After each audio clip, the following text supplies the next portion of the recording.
오늘은 하나님께서 우리에게 허락하시는 복의 내용과 또 그 복이 우리에게 임하려면, 특별히 내 자녀들 가운데 임하려면 어떻게 해야 되는가에 대해서 말씀을 경계하며 살펴보는 시간을 가져보려고 합니다.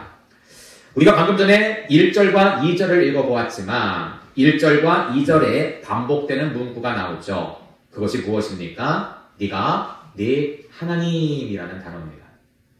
네가 너의 하나님이라는 것이죠. 이 의미는 복을 허락하시는 분이 누구인지를 잘 알라라는 것입니다. 나를 창조하신 분이 누구신가? 나를 지금도 인도하고 계신 분이 누구신가? 나에게 구원을 허락하시고 영생의 복을 허락하시는 분이 누구인가? 바로 우리 아버지 하나님, 나의 하나님 아버지라는 사실이죠. 다른 신도 아니에요. 다른 사람도 아닙니다. 바로 우리 아버지 하나님 분이십니다. 하나님께서 오늘 이스라엘 백성들에게 너가 너의 하나님이라고 하시면서 그들이 따르고 붙잡아야 할 방법들에 대해서 알려주고 계신다는 것이죠. 광야 백성들에게 만나와 메추라기를 내려주지 않았다라면, 바위를 터뜨려 물을 주지 않았다라면, 밤에 불기둥과 낮에 구름기둥으로 그를 인도하지 않았다라면 어떻게 그 긴 시간을 그 광야길에서 그들이 견뎌낼 수 있었겠습니까? 우리의 인생들도 마찬가지라는 것이죠. 하나님의 도움 없이는 아무것도 못하고 아무것도 못 사는 연약한 인생이 바로 우리라는 사실이에요. 오늘 광야 백성들처럼 우리도 하나님을 붙들고 살 수 있는 방법은 과연 무엇일까요? 첫째로 하나님의 말씀을 청종해야 된다라는 사실입니다. 여러분 2절 말씀을 다시 한번 좀 읽어볼게요. 시작! 내가 내 하나님 여호와의 말씀을 청종하면 이 모든 복이 내게 임하며 내게 이르리니 아멘. 청종이라는 단어는 듣는다라는 것입니다. 이 들음이 없이는 서로 간의 커뮤니케이션, 즉 원활한 소통이 이루어질 수가 없다는 것이죠.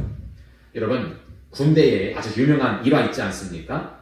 군대 고참이 신참에게 야 바나나 우유 하나 사와 그랬더니 이 신참이 어떻게 사왔다고요? 빵 하나 우유 하나 사왔다고 그래요. 바나나 우유 하나 사와 그랬더니 잘못 들은 거예요. 빵 하나 우유 하나. 제가 이렇게까지 적어드렸는데 이해를 못하신 분들은 지금 큰일 났네요.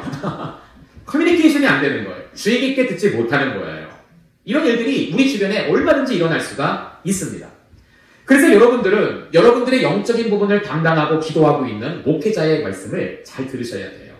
가정에서는 배우자의 이야기를 주의 깊게 잘 들어야 됩니다. 자녀들은 부모의 이야기를 잘 들어야 되고 부모님들 역시도 자녀들의 이야기를 잘 들어주셔야 돼요. 우리 믿는 자들에게도 잘 듣는 것이 필요합니다. 무엇을 잘 들어야 될까요? 네, 하나님의 음성이자 하나님의 말씀이죠. 여러분들은 하나님의 말씀을 잘 듣고 계십니까? 어제까지도 지금 이 시간도 여러분들은 하나님의 말씀을 잘 듣고 있다라고 그렇게 생각하십니까? 대부분의 성도들은 주일날 예배 시간에 와서 설교 말씀을 듣는 것으로 나는 청종을 했다라고 착각할 때가 있습니다. 물론 말씀 들어야죠. 설교의 이야기를 들어야죠. 그러나 단순히 귀로 듣는 것만이 진짜 청종은 아니라는 것입니다. 여러분 청종을 한자로 제가 찾아보니까 들을 청에 쫓을 종이더라고요. 그러니까 청종이라는 단어는 듣는 것으로 끝내는 것이 아니라 들은 것을 가지고 쫓아가는 것, 이게 바로 청종이라는 거예요. 제가 하브루타를 할 때 우리 아이들에게 매 학기마다 알려주는 내용이 있습니다. 아마 여러분들도 많이 들으셨을 거예요. 이 들을 청자에는 언어학자가 분류를 해보니까 이러한 의미가 숨어져 있다는 것이죠. 이게 들을 청자인데 앞부분에 뭐가 있습니까? 귀, 이가 있습니다. 듣는다는 것은 먼저 귀로 듣는 거예요. 그리고 중간에 뭐가 있습니까? 눈, 목자가 있습니다. 듣는다는 것은, 청종한다는 것은 눈으로 주의 깊게 보며 듣는 거예요. 아래에 무엇이 있습니까? 마음심이 있습니다. 귀로 듣고 눈으로 보는 것뿐 아니라 그것을 내 마음에 새겨서 내 마음을 통해 육체가 옮겨지는 것, 이게 바로 들을 청자라는 사실이죠. 이러한 의미로 봤을 때 여러분들은 하나님의 말씀을 정말 청종하고 계십니까? 귀로 듣고 눈으로 듣고 마음으로 듣고 계십니까? 여러분 그러면 한자 표현으로만 그럴까요? 오늘 본문의 2절에 이 청종을 히브리어 성경으로 보면 뭐라고 얘기하느냐? 바로 쉐마라고 말합니다. 이 쉐마의 의미는 이 들으라는 뜻이에요. 쉐마 이스라엘, 이스라엘아 들으라라는 것이죠. 이 쉐마의 대표 본문이 바로 신명기 6장 4절부터 9절이에요. 우리 같이 한번 좀 읽어볼까요? 시작! 이스라엘아 들으라. 우리 하나님 여호와는 오직 유일한 여호와시니 너는 마음을 다하고 힘을 다하고 힘을 다하여 내 하나님 여호와를 사랑하라. 오늘 내가 내게 명하는 이 말씀을 너는 마음에 새기고 내 자녀에게 부지런히 가르치며 집에 앉았을 때든지 길을 갈 때든지 누워있을 때든지 일어날 때든지 이 말씀을 강론할 것이며 너는 또 그것을 내 손목에 매어 기호를 삼으며 내 미간에 붙여 뼈로 삼고 또 내 집 문설주와 바깥문에 기록할지니라. 아멘. 이것이 바로 이스라엘 백성들에게 허락하신 주님의 쉐마의 명령이 들으라는 것이죠. 이스라엘아 들으라. 먼저 귀로 듣는 거예요. 하나님이 들려주시는 모세를 통하여 주의 종들을 통하여 들려주시는 계명과 율례와 율법 즉 말씀을 들으라는 것입니다. 그리고 그것을 어떻게 하라고 합니까? 손목에 이마에 집 문설주와 바깥문에 기록하라. 보는 것이죠. 여러분 여기 유대인들의 모습을 좀 보시겠습니까? 이마에 뭔가 박스를 메고 기도하고 있지 않습니까? 이 박스는 4가지 칸으로 열어져 있는데 각 칸마다 주제가 담긴 성경 구절이 들어있어요. 그 주제는 무엇이냐? 구원, 헌신, 신앙계승, 축복의 4가지의 본문이 들어가 있다는 것이죠. 유대인들은 기도 시간만 되면 이 박스에서 그 말씀 꾸러미를 조그맣게 꺼내서 그것을 보면서 기도합니다. 그것이 그들의 신앙의 의례예요. 신앙의 모습이에요. 눈으로 보면서 입으로 선포하면서 기도하는 것, 이걸 갖다가 우리가 뭐라고 말하느냐? 테펠입니다 라고 말하는 것이. 우리가 소위마다 선포하는 테펠. 우리는 구약만이 아니라 예수 그리스도의 복음이 들어간, 그래서 테펠린 복음이라고 하는데 눈으로 보는 거예요. 여러분 옆에 좀 있는 게 뭔지 아십니까? 이게 초인종이 아니에요. 이스라엘 집마다 붙어져 있는 자그마한 상자인데 이게 바로 메즈자라는 것입니다. 이 안에 또 하나님의 말씀이 들어있어요.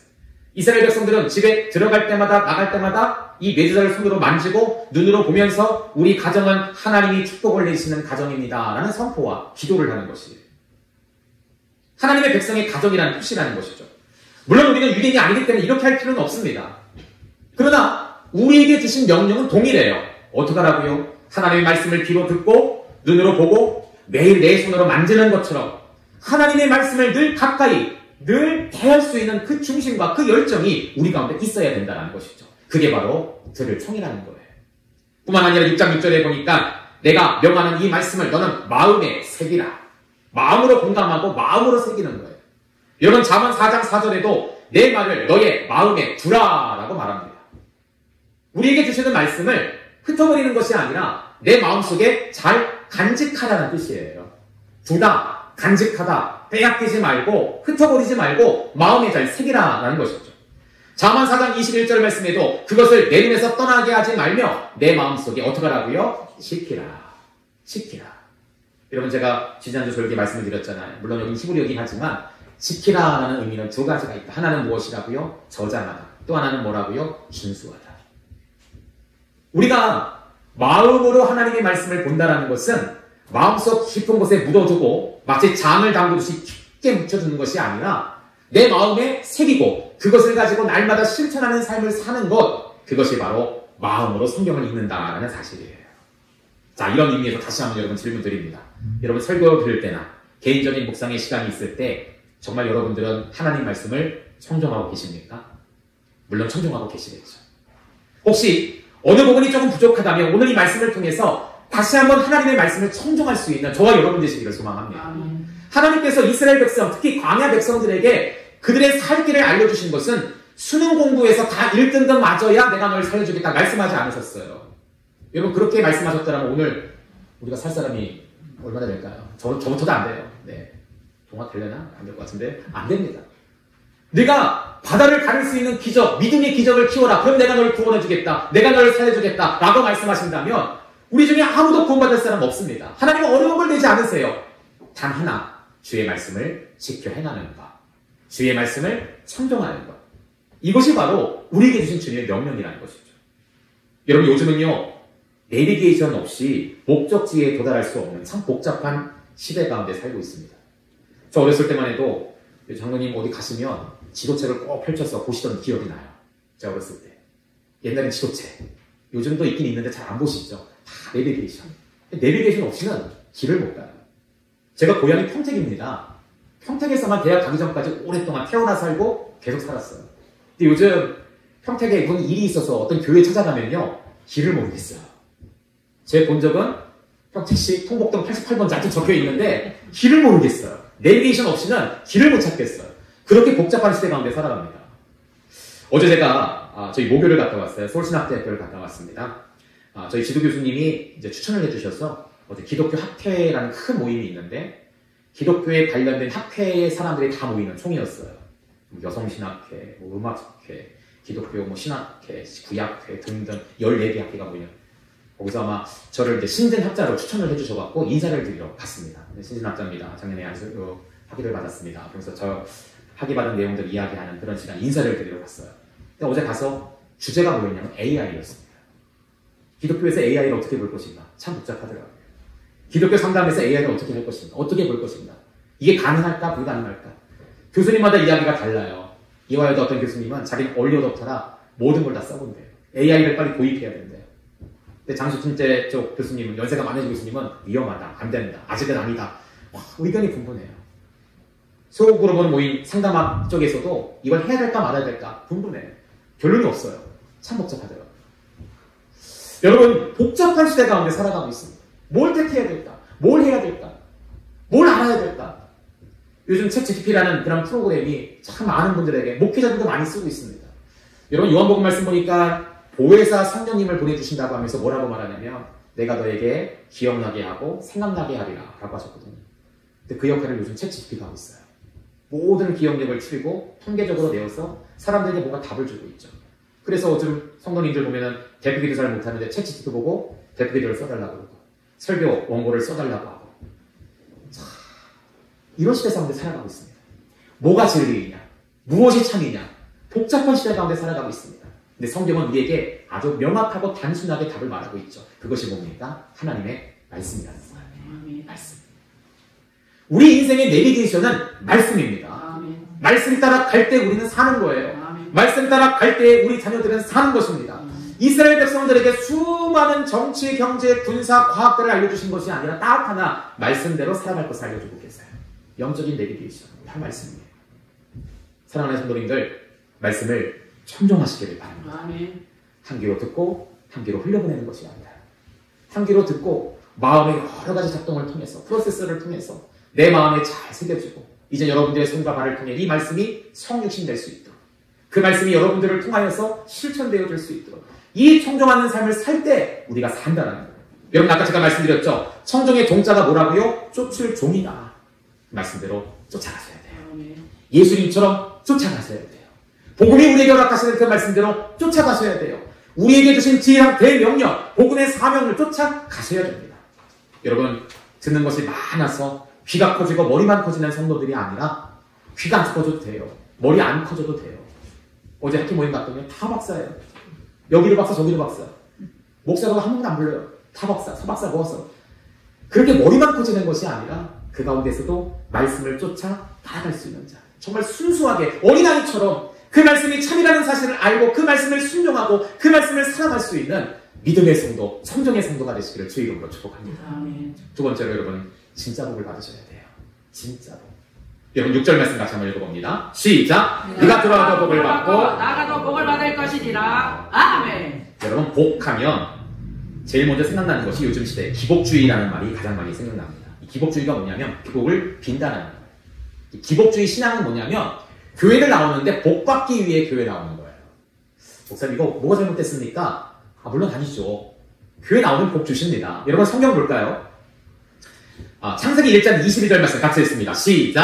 하나님이 그들에게 복을 주시며 이르시되 생육하고 번성하여 여러 만화문에 충만하라. 새들도 땅에 번성하라 하시니라. 아멘. 하나님이 그들에게 무엇을 주셨죠? 복을 주셨습니다. 복을 주셨어요. 창세기 9장 1절 말씀도 같이 한번 읽어볼까요? 시작! 하나님이 노아와 그 아들들에게 복을 주시며 그들에게 이르시되 생육하고 번성하여 땅에 충만하라. 아멘. 여러분, 그렇습니다.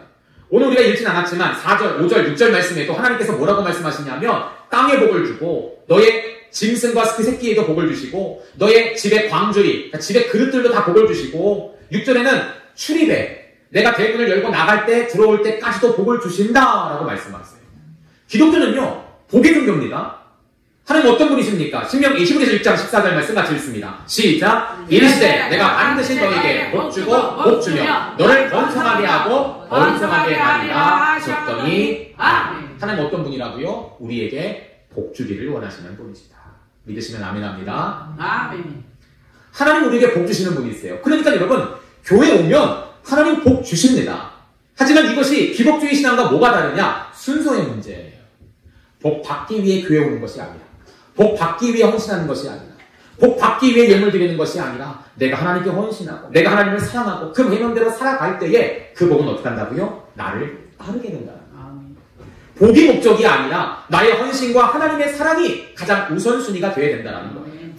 여러분, 기복주의의 복과 하나님이 주시는 복의 차이가 뭔 줄 아십니까? 요한일서 2장 15절 같이 읽습니다. 시작! 이 세상이나 세상 것들을 사랑하지 말라. 누구든지 세상을 사랑하며 아버지의 사랑이 그 안에 있지 아니하니. 아멘. 세상의 복은 세상에 있는 것들이에요. 유한합니다. 가치가 변합니다. 죽은 후에는 그 어떤 것도 취할 수가 없는 것이 세상의 복이에요. 여러분, 저 어렸을 때만 해도 50원짜리면 아이스크림 하나를 사 먹었어요. 물론 제 인생의 선배님들은 더 저렴한 가격에 사 먹었겠죠. 요즘 50원짜리로 뭐 할 수 있습니까? 요즘 아이돌도요, 50원짜리 땅에서 주시면 그냥 안 줍습니다. 살 게 없습니다. 가치가 바뀌었어요. 근데 또 가치가 또 바뀌었어요. 50원짜리, 100원짜리가요, 보니까요, 1977년, 1988년, 이렇게 더블 수가 있거나, 우리나라에 큰 어떠한 뭐 행사가 있었던 그 해가 있으면, 그 동전을 비싸게 주고 팔더라고요. 아십니까, 혹시? 예. 뭐 2000년 동전을 100원짜리 동전을 10,000원, 20,000원에 팔기도 하고요. 뭐 1970년, 88년 88 올림픽 있잖아요. 1988년 동전 새 동전을 막 10만 원씩 주고 팔더라고요. 당근마켓 보십니까? 그걸 왜 주고 사는지 모르겠는데 이 바뀌었어요. 가치가 바뀌었어요.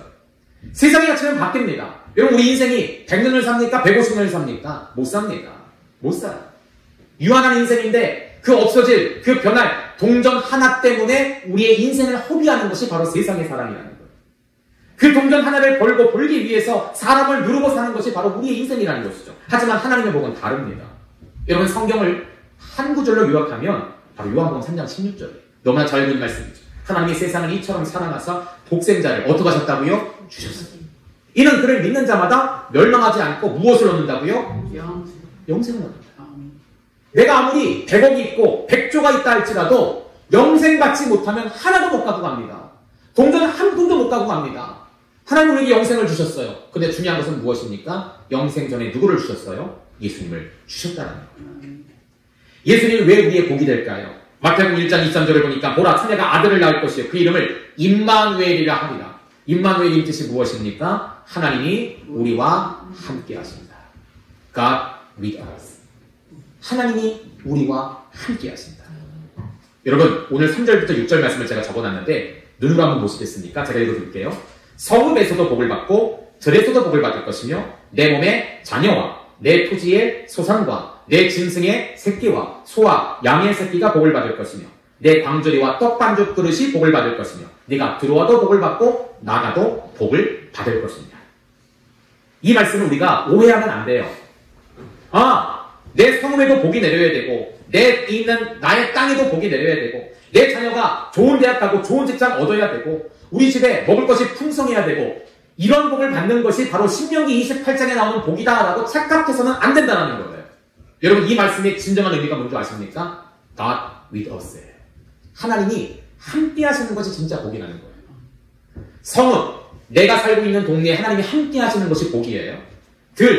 내가 자가든 내 토지든 전세든 상관없이 내가 살고 있는 그 지역, 그 가정에 하나님이 함께 하시는 것이 복이라는 거예요. 내 몸의 자녀, 그래요. 나를 통해 허락하신 내 자녀가 하나님과 함께하는 삶을 살 때 그것이 복이라는 거예요. 내 토지와 내 소산과 내 짐승의 새끼와 심지어 우리 집에 있는 그릇 하나, 컵 하나라 할지라도 금컵을 쓰느냐, 외제컵을 쓰느냐 이것이 복이 아니라 그 자그마한 숟가락 하나라 할지라도 하나님이 함께 하신다는 그것이 복이라는 거예요. 오늘 신명기 28장에 말하는 이 복의 범위는 그 복 자체, 그 물건, 그 땅이 복이 아니라 그것까지나 할지라도 하나님이 함께 하신다면 그것이 복이라는 사실이에요. 여러분, 아멘이십니까? 성경의 예를 들어보겠습니다. 요즘 제가 자주 말씀드리는 거죠. 창세기 26장을 보면 이삭이 살던 땅에 가뭄이 듭니다. 그래서 애굽으로 이사를 갈 준비를 해요. 한참 여정 중에 있는데 하나님 갑자기 나타나십니다. 이삭은 애굽 땅을 목적으로 했는데 하나님께서 갑자기 그랄 땅에 딱 멈추게 하시더니 이렇게 말씀하세요. 26장 3절 같이 읽습니다. 시작. 이 땅에 거류하면 내가 너와 함께 있어 내가 뭘 주고 내가 이 모든 땅을 너와 내 자손에게 주리라. 아멘. 여러분 이삭이 받았던 복은 무엇입니까? 물질이에요? 명예입니까? 건강입니까? 딱 하나예요. 바로 무엇이냐? 내가 너와 함께한다. 아멘. 내가 너와 함께한다. 이것이 이삭이 받은 복이에요. 아멘. 말씀에 순종했을 때 어떤 일이 일어났습니까? 12절 말씀 같이 읽습니다. 시작. 이삭이 그 땅에서 농사하여 그의 100배나 얻었고 여호와께서 복을 주심으로. 아멘. 100배를 얻기 위해 그곳에 머물지 않았다는 거예요. 이삭은요 100배 상상도 못했어요. 꿈도 꾸지 않았어요. 딱 하나 무엇입니까? 내가 이 땅에 머물 때 하나님이 나와 함께 하신다라는 이 복을 믿었기 때문에, 그래서 순종했기 때문에 복이 어떻게 되었습니까? 따라왔다는 거예요. 내가 복을 구한 것이 아니라 하나님과 함께 했을 때 그 복이 하나님으로 인하여 우리에게 공급되게 되었다는 사실이에요. 우리 믿음의 성도님들, 하나님이 함께 하시는 복을 누리시기를 주의 이름으로 축복합니다. 아멘. 우리가 앞서 주님의 선하심이라는 찬양을 찬양했습니다. 좀 어려우시죠? 우리 학생 청년들은 지금 거의 2-3달 정도 계속 이걸 영어로 부르고 있어요. 제가 너무 좋아요. 제가 필리핀 선교를 갔잖아요. 여러분 평택시장 가면 무슨 음악이 나옵니까? 뭐 트로트가 나오지 않습니까? 저 필리핀의 야채 시장을 갔거든요. 선교사님하고요. 필리핀 시장에서 이 노래가 나오더라고요. 참 놀랐어요. 주님의 선하심이 영어로 나오고 있는 거예요. 야, 시장에서도 이 노래가 나오는데 우리도 부르자. 그래서 청년들과 계속 부르고 있습니다. 제가 너무 좋아하는 찬양, 요즘 자주 듣는 찬양. 근데 이 찬양 가사에 뭐가 가장 큰 의미가 있냐면 주님의 선하심이 나를 따른다는 거. 이게 어디서 나온 말씀일까요? 시편 23편 6절 같이 읽습니다. 시작. 내 평생에 선하심과 인자하심이 반드시 나를 따르니 내가 여호와의 집에 영원히 살리로다. 아멘. 주님의 은혜가 나의 뒤를 따라온대요. 내가 어디로 가든지 내 뒤가 졸졸졸 뭐가 따라옵니까? 주님의 선하심과 인자하심이 따라온대요. 주님을 청종했을 때, 진짜 복인 하나님을 내가 믿었을 때, 내가 복을 찾기 위해 내 일을 하고 내 물질을 드리고 내 헌신하는 것이 아니라 그저 주님을 따랐을 뿐인데 주님의 선하심과 인자하심이 나를 따른다. 우리 옛날 성경에는 여기에 정령이라는 단어가 들어있습니다. 정령 나를 따르고 반드시 나를 따르고. 제가 새벽 예배 가운데 그런 말씀을 드린 적이 있어요. 이번 주. 저희 차가 잔고장이 많더라고요, 사실. 그래갖고 이거 수리가 꽤 나가겠다. 목록만 해도 5가지가 되었어요. 문자를 갈고 트러플을 갈고 뭐 위에 기계판을 갈고 차 걱정이 많이 돼서 전화를 좀 했습니다. 기아 자동차에.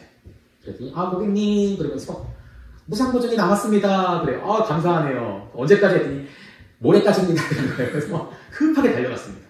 달려갔어요. 그래갖고 보여주고 알려주고 마음이 조마조마한 거죠. 무상보증이 안 되면 다 돈 주고 갈아야 되는데 큰일 났다. 어떡하냐.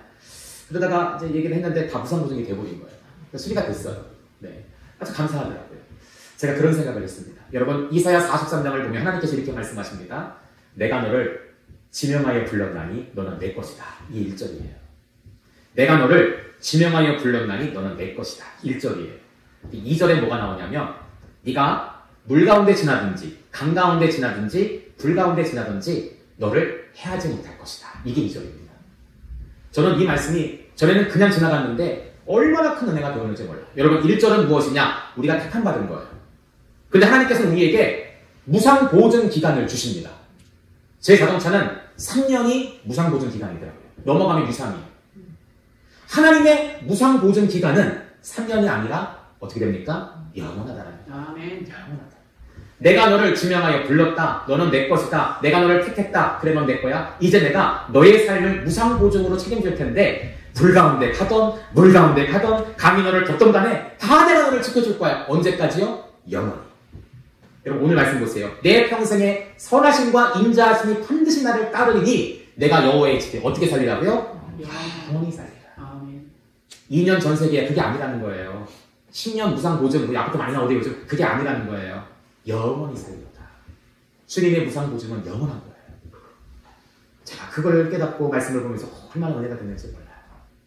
그래, 아무도 나를 기억하지 못하고 나를 다 잊어진다 할지라도 주님만을 나는 영원히 기억하시고 내가 아플 때나 내가 고통스러울 때나 내가 고장날 때나 언제나 영원히 내가 주님과 함께 한다면 나를 고치시며 치료하시며 인도하시는 분이 바로 우리 아버지 하나님이시다. 사랑하는 성도님들, 진짜 복을 꼭 따르시길 바랍니다. 아멘. 바로 예수 그리스도세요. 아멘. 하나님의 말씀이에요. 아멘. 이 말씀을 따를 때 주님의 선하심과 인자하심은 내 길을 따르니 내가 영원히 여호와의 집에서 살리리라. 아멘. 특별히 여러분 자녀들을 위해서도 이 복을 알려주시기를 바랍니다. 아멘. 물질의 우선순위가 아니라 권력의 우선순위가 아니라 아들아, 딸아, 얘들아 하나님 말씀을 따르는 것이 가장 먼저다. 신명기 28장 1절 말씀 같이 읽습니다. 시작. 내가 내 하나님 여호와의 말씀을 삼가 듣고 내가 오늘 내게 명령하는 그 모든 명령을 지키게 하며 내 하나님 여호와께서 너를 세계 모든 민족 위에 뛰어나게 하실 것이라. 아멘. 내 자녀에게 진짜 복이 무엇인지를 알려주셔야 돼요. 그래서 여러분들이 부모가 된 것입니다. 자녀를 주신 거예요. 다른 게 복이 아니라 하나님의 계명을 지키는 것, 말씀에 따라 살아가는 것, 말씀을 암송하는 것, 하나님을 믿는 것이 진짜 복이라는 사실을 전화해 주시기를 부탁드립니다. 아멘. 오늘 희준이가 저기 앉아갖고요. 앉아있는데 제가 좀 놀랐어요. 제가 장난스럽게 희준아 여기 앉아서 베이스 내가 꺼놨으니까 들고로만 있어라. 청년들이 많이 빠져갖고 비잖아요. 그리고 여기 자리에 앉아서 기도하고 있는데 눈 떠보니까 진짜 앉아있어요. 이게 진짜 어떡하나. 그래서 제가 저한테 갖다 줬어요. 흔들으라고. 여러분 못 들으셨습니까? 저는 오늘 촬영단 밴드 중에서 이 소리만 들었어요. 잘한다. 그래서 제가 다음 주에는 그런 악기가 있더라고요. 사각기자 밑에 엉덩이 밑에 깔고서 치는 게 있더라고요. 카온이라고 하는데 그거 하나 좀 필요해서 사긴 사야 되는데 하나 맡겨야겠다. 참 감사하더라고요. 여러분 교회를 위해 예배를 위해 봉사하는 시간 얼마나 귀합니까? 아멘. 우리 희준이뿐만 아니라 우리 청년들 학생들 다 그래요. 아멘. 우리 아직 나오지 못한 우리 청년들 있습니다. 세상에서 방황하고 있고요. 다른 복을 쫓아가고 있는데 기도합니다. 이곳에 와서 진짜 복을 만나주세요. 아멘. 진짜 복을 통해 하나님이 열어주시는 우리 자녀들의 뒤를 주님의 선하심과 인자하심이 따르는 이 복을 경험하기를 주 이름으로 축복합니다. 아멘. 이제 말씀을 맺도록 하겠습니다. 여러분 하나님이 우리와 함께 하십니다. 임마누엘이 복이에요. 예수님의 이름, 예수님은 우리의 복이에요. 다른 복 찾지 마세요. 없어져요. 이름들 다 놓고 갑니다. 오늘 저는 이 말씀을 가지고 여러분 일터와 가정과 자녀들을 위해 계속 기도할 것입니다. 심지어 주방복을 할지라도. 그렇게 기도해 왔지만 앞으로도 계속 기도할 거예요. 하지만 여러분들 이 말씀이 목회자의 축복 기도의 한 구절로 남지 않고 이 말씀에 담겨진 깊은 뜻을 깨닫는 여러분 되었으면 좋겠어요. 하나님, 우리 가정과 일터와 자녀와 그릇과 심지어 전혀 인식하지 못하는 상황, 내가 대문을 열고 방문을 열고 들어가고 나가는 순간까지도 하나님이 우리와 함께하여 주시옵소서. 내 아이들이 학교의 문을 들어가고 나가는 그 순간까지라도 여러분 혹시 아세요? 내 자녀가 학교 들어갈 때 나올 때 교문 오고 가는 거 인식하고 계십니까? 몇 분 며칠 들어가는지 아십니까? 전혀 생각 안 하거든요. 하나님은 그때까지라도 God with us, 우리와 함께 하십니다. 우리와 함께 하시는 주님의 복을 꼭 붙들고 그 복을 꼭 받는 저와 여러분 되시기를 주 이름으로 축복합니다.